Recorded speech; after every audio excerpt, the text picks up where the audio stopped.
We're joined now from South Kensington by the opera director, Joan Copley.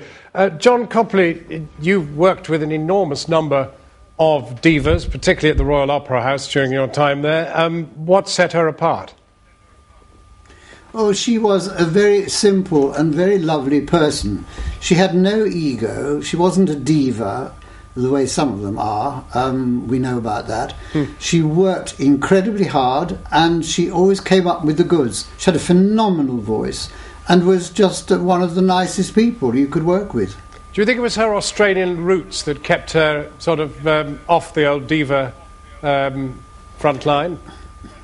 I'm not sure about that. I think she had a work ethic and she might have got something from her mother, who she grew up listening to. But she wanted to sing always, and singing was her life. And she had this phenomenal voice, which sometimes I think we took a bit for granted, because it was so easy for her and effortless. And she sailed through all these marvellous performances. We should be very sad without her. You are quoted as saying she had vocal cords of steel. Well, she did. She never sounded as if she had a steely voice. But considering all the repertoire that she did in her early career, when I was growing up with her at Covent Garden as a student, she sang an amazing number of roles which one would have thought not suitable. Aida, Ballo in Maschera, Desdemona.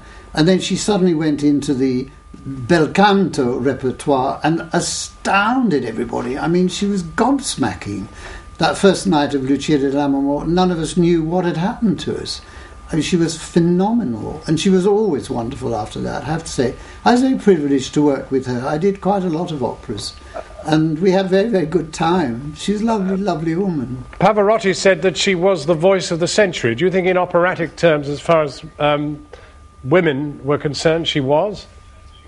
Well, in terms of, they did a lot of repertoire together, and of course she was in that repertoire.